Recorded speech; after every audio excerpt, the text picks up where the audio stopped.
Hi, thanks for coming on. Andy with you here on Sunday evening, 20th of June, looking ahead to games on Monday the 21st and Tuesday the 22nd of June.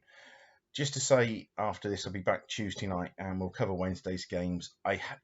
Was going to put them on tonight, but I just didn't have time to go into them deep enough. And, hopefully we'll get a little bit more team news as well by Tuesday. We'll rattle it off pretty quick anyway on Tuesday night, but I'm definitely going to be having at least one bet, so I think it's a good one as well. Right, Monday. Let's start. North Macedonia, Holland, Netherlands, whatever you want to say. Nothing in North Macedonia. Price couldn't back them anyway with a rating that low. The draw's right. I've got the draw 9-2, so the bookmakers.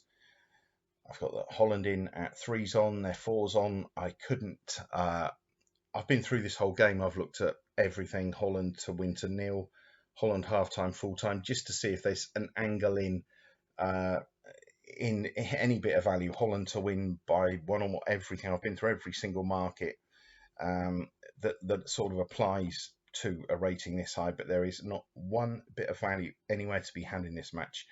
Um, so it's just a game you've got to watch. I mean, even if you were to double it up with Belgium, you're going to get, I think, best I think I came up with was about 4 to 5 combined, and I wouldn't do a double at 4 to 5. As I said before, doubles they've got to be evens. Um, if it was if this was Scottish football, and I don't know, and this was Wraith Rovers for argument's sake, and Falkirk or something like that, and I was getting 1.8, and it's a bet I could potentially have in the Scottish football because that's my sort of more my field of expertise than this, but I couldn't back this, and there's not really an awful lot on the line for neither of these two teams because they're both already through. So it's a game to swerve, and as I say, move on.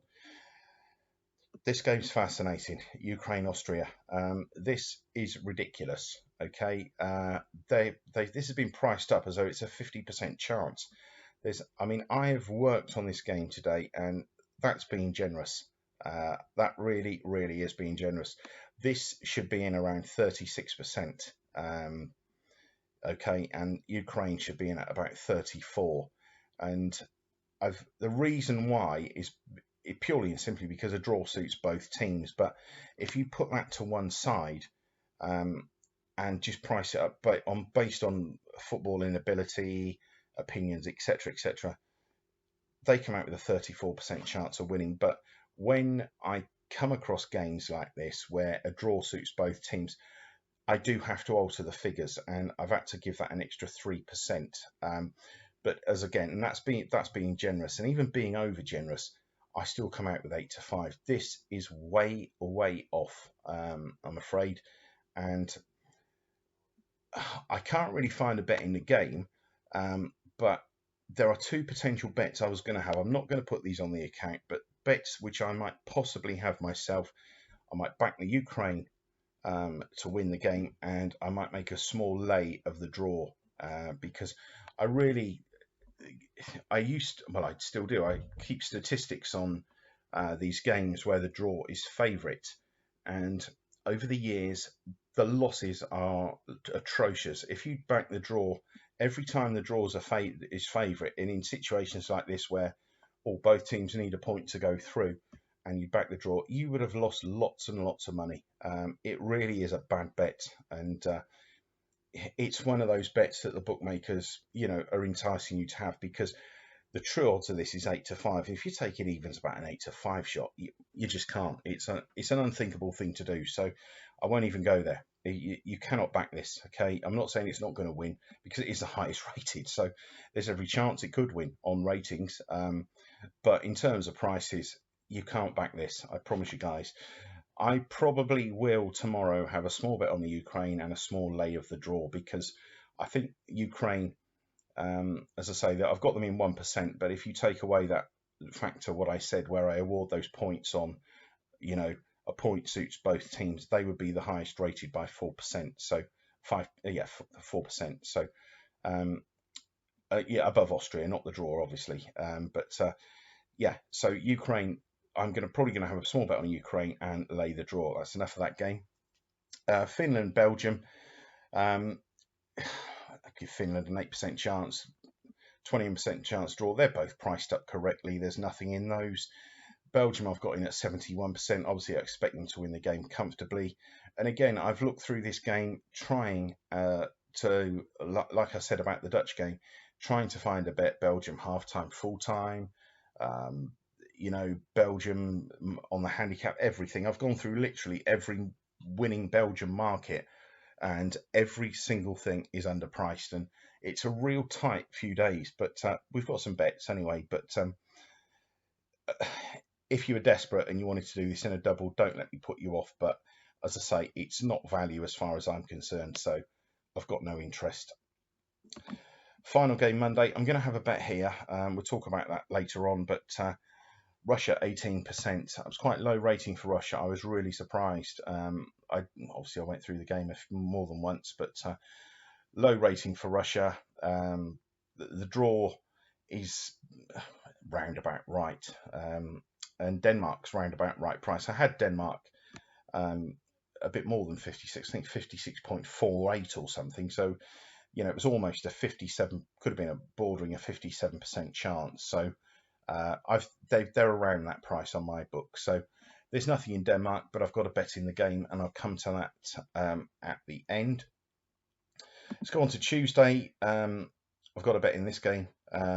This is, for me, these are the bets I love, particularly in Scottish football. Croatia, 52%. They should be 10-11. They're 7-5.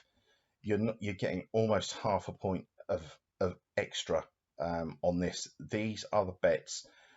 I would call this a bread and butter Scottish football bet for me, because I know if I'm getting 52% winners that should be 10-11 at this sort of price, there's only going to be one person making money at the end of the day. So it's a must bet. And I did think that I'd overrated Croatia, and I went through it 3 times this game, and I haven't. I think that the general public are overrating Scotland. I'll come to these bets. This at the bottom here. This is just something that a couple of people have asked me. Draw 22%, nothing in that. Scotland I give a 26% chance to. It was sort of 20, just over 25.5. So 3-1 is about the price for Scotland. It's too short. This is massive. These are the bread and butter bets of my Scottish and non-league football betting. And I'm going to be back in it. We'll come to it in a minute. England, Croatia, England, Czech Republic, 60%. I've got England. The performance was lamentable Friday night. Anybody who thinks that England are going to lift this trophy, I'm sorry. I've said it before the tournament started, and I keep saying it. There is absolutely less than a 1% chance England are going to win this now. I tell you that for nothing. It's awful. The manager is clueless, and it's turgid watch. It really, really is.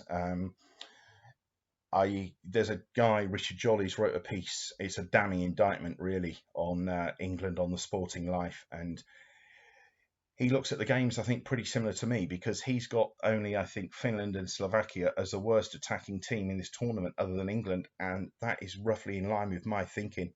And from my own viewing, they're poor, really, really poor. I couldn't back this. This would be a tough back for me if I was getting 4-5. I'll be totally honest with you, because my figures pitch it in at 60%. It's 4-6. We're getting 4-7. If this was 4-5, I really, really would struggle to back it. Even though if I was getting value in a 60%, I'd struggle to back it, just on the basis of that it's England. And Gareth Southgate is, I think I put him as a C-level manager, didn't I, when I'd done the manager assessment? He's worse than that. And you might think I keep digging England out, but I'm not somebody that suffers fools when it comes to betting national football games. They're a poor side. Draw 18%, there's nothing in that. This is massive. There's 3.5 points extra in the Czechs. Now, what I looked for when I priced this game up, 40%. I was thinking a Czech double chance. I was quite confident we might be able to get a price. We can't get a price. 5-4 is best. We can't take 5-4. But what I'm going to do, I'm not going to put this bet on the account, but what I'm going to actually do myself is I'm going to probably, and not definitely, I'm probably going to have a split stake bet on the Czechs to win and the draw at 13-5, or maybe between now and Tuesday. I'm hoping that the foolish money shortens this even more, because people do get carried away with back in England. I had a text from people Friday that had I got on at 1.35 on Betfair, it was giving money away, and how do you respond to it? But yeah, that's something which I'm probably going to do. I'm probably going to have a split stake bet on the Czechs in the draw. If I can get prices maybe a little bit bigger than this, I think we might be able to get 6-4 by doing it that way, and that ties in with this. I'll come to the bets in a second. This is a couple of people have asked me what my outright bets were for the tournament. You know what my outright bets were, but you didn't know my staking. The reason I didn't give out the staking when I done my first assessment on the Euros is because I gave that to my members, and I don't share members' bets, generally, because it's disrespectful to my members. They've paid for a service, and I've done the Euros for them for free because I felt bad about the Scottish football season, not being able to supply them League One and League Two games. So I felt that I shortchanged them, even though we made a profit. I felt that they'd been shortchanged. So I said I'd give them my actual Euro bets outright, and that's what I did. These bets here are just sort of, as I say, everybody can see, but this was how I staked the Euros originally. And I worked it in such a way that no matter who we backed, we come out with sort of minimum 14 points. If Denmark win, they're not going to. The winner, I think, is going to come from this 4. And as you see, the bigger the price is, the more money you make. And that has got to be your view when you come to betting, okay? If you back the smaller prices and try to make more of the smaller prices, you're going to lose more in the long run because of the amount of stakes you're having. So the bigger the value, I always have the bigger stakes. And you'll see that in a minute when I come to that Croatia game. So that's what I done. I had 5 points France and 3 points each on Germany, Portugal and Italy, and a point on Denmark. So no matter who wins, we're looking, if France or Germany win, it's a profit of 15, Portugal 18, Italy 21, and if Denmark do win, a profit of 14. And I do think the winner's going to come from one of these 4. I think at the moment, obviously France, Italy, Germany would, in that order. I think we could even be looking at a possible France, Germany, Italy, Germany final, because I think Germany now are going to win that group, possibly win that group. But we'll speak about that anyway at another time. But I do sort of see a potential France-Germany final, or an Italy-Germany, or something like that. But again, I think Holland as well could make the semi-finals. Winning that group, I think they've got quite an easy sort of run if things go to plan. So it wouldn't be surprised to see the Dutch in the semis. But I do think we're in a good position on the outrights. Right, let's come to the couple of bets I'm having. Denmark, Russia. 1 point, Denmark half-time, full-time, 7-4, Bet365. I can't get on with Bet365. I haven't been able to for ages. I've been through, I don't know, at least 20 odd accounts, as I've said before. People will know anyway. So reason I'm going to go with the half-time, full-time, Denmark started like a steam train against Belgium the other night. Now, Belgium came back to win that game, and it was a bet we had as a winner. But I don't see Russia having the same success. I think Denmark will be at it from the get-go. And it wouldn't surprise me if they went in sort of 2-0 up at half-time. In the second half, sort of Russia maybe got a foothold in the game late on. But I think for Denmark to win this game, they've got to score and be in front at half-time. And I think they will be. I think they'll go out on the offensive, and I think they'll take the game to them. And hopefully they'll get the points and see where that takes them, depending on goal difference. I don't think they'll get through, but we don't know. Right, Croatia to beat Scotland, 2 points to win, 7-5 with Betfair Sportsbook. As I say, the bigger the value, the bigger the bet for me. So I'm going to have a 2-point win bet here. 7-5 about an odds-on shot. If someone says to me 7-5 odds-on, I'd make it sort of as strong a bet as I can. Had Croatia been on 60%, it would have been a 3-point win maximum, but it's a 2-point win bet. And fingers crossed we can land that. Looking back to the weekend, very, very disappointing day on Saturday. Not one game going to form. France were terrible against Hungary. Got the goal, seemed to fall asleep. Hungarians came back. France tried late in the day, couldn't get the second.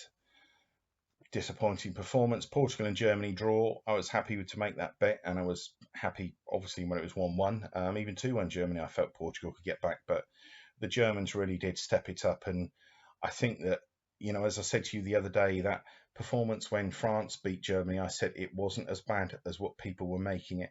I had that performance from Germany very, very high. It's just that the French were good. The French were better, but Germany, as I said to you at the time, don't write them off, and still not the case, because they're going to beat Hungary in the last game. They're going to be through, and they are always, always a danger. And thankfully, we've got them on side. Spain, toothless Spain. It's all nice and pretty. It's got no end product. Well, pressure's on Spain to win the last game. It really is. But the attack from the Spanish, I don't think it's not as bad as England's, but it's heading that way, isn't it? And I don't see Spain going. I've said at the start, I don't see Spain going anywhere near winning this. But I thought they'd win 2-0 against Poland. It was a good goal from Lewandowski, so credit to him. The France-Italy double, obviously the French let us down against Hungary. Still scratching my head as to why that happened. Italy to win 2-0, that's twice we've backed that, and they've not let us down. And Switzerland to beat Turkey. Now, again, this was a bet. Had this been Scottish football on my figures, I would have had a 2-point win bet on Switzerland, and it just shows my level of confidence back in the national games compared to back in, my field of expertise, Scottish football, non-league football. That's where I'm sort of much more on the ball at and qualified at, rather than national and high level football. But the reason why I do bet international football is because the methods that I look at in Scottish football and non-league football is reflective in international football, and that's why I do get involved in the internationals, particularly the big tournaments. And like you've seen on the outrights, we've got sort of potentially 14 points upwards profit potentially sitting there. So anything we make from these is a bonus. But we're 10 days into it, almost a week and a half. If you'd said to me at the start, I'll be almost a point and a half up, week and a half, I'd take that, because I always say to you, a point a week is what I aim for. So nothing wrong with where we are. It's just very, very disappointing yesterday. Not one of those games went to form. So we've had 16 bets, 8 winners, 50% strike rate, 1.32. Profit on investment, that's low. That's embarrassing. Really, really is. As I say, I think I went through all the bets again as well today, and I would have been happy to make them all again. So, but we are where we are. We're a bit up anyway, and that's the main thing. We're sat pretty on the outright market. We've got 2 good bets to look forward to tomorrow and Tuesday. And as I say, I've definitely got a good bet for Wednesday, or what I think is a good bet anyway. I thought all of these were good bets. So, but that's it. I'll be back Tuesday night. Good luck with whatever you're doing. Big well done to Hartlepool. Thrilled to bits for them. Much deserved for Dave Challoner and the boys. And I'll be back Tuesday at around 7. That's it. Bye for now.